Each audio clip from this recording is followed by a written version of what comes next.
Professor Sheikh বেনজির আহমেদ, অধ্যক্ষ শেখ ফজিলাতুন্নেছা সরকারি মহিলা কলেজ, গোপালগঞ্জ।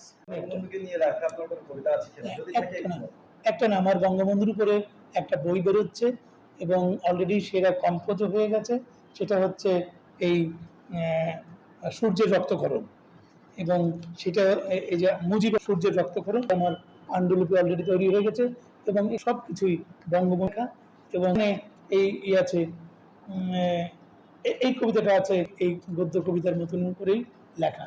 কাজে আমি এটাকে যে খারাপ বলবো তাও না, তবে আমি মনে করি কবিতার যদি ওদের ছন্দ থাকে কিন্তু মানে শ্রুতিমধুর হয়, মানুষ মনে রাখতে পারে এবং কিছুটা হৃদয়গ্রাহী হয়, তবে ওটাকে আমি খারাপ, তবে এটা কতদিন হবে সেটা হচ্ছে ব্যাপার।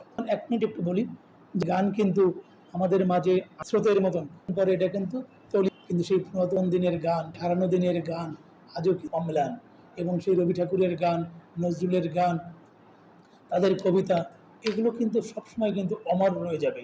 তো কাজেই আমি মনে করি এই কবিতার যে মূল ছন্দ, এটা কিন্তু আমরা কখনো উপেক্ষা করতে পারবো না।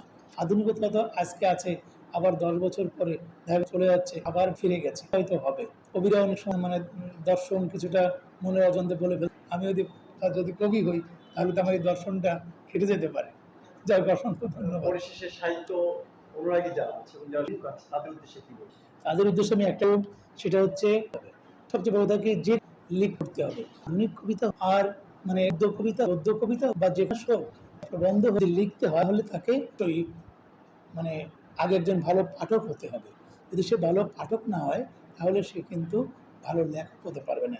এই জন্য আমি সর্বাগ্রে বলবো সবাইকে, আগে একজন ভালো পাঠক হওয়ার জন্য, সে যেভাবেই হোক না কেন, সে হতে পারে কোনো বই, হতে পারে ফেসবুক।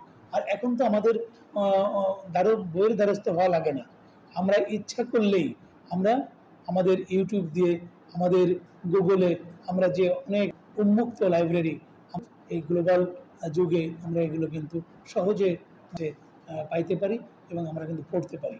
কাজেই আমি বলবো যে বই কোথায় পাবো, কোথায়, সেটা এখন বলার সুযোগ নেই, বিশেষ করে এই ডিজিটাল যুগে, বিশেষ করে স্মার্ট যুগে। স্মার্ট বাংলাদেশে বসে মাননীয় প্রধানমন্ত্রীর স্মার্ট বাংলাদেশে বসে এই কথা বলার সুযোগ নাই, কারণ বই এখন আমার হাতের মুঠোয়। কিন্তু শুধু আমাকে কি করতে হবে, আমাকে ভালো পাঠক হতে হবে। এটাই হচ্ছে আমার মূল উদ্দেশ্য। সকল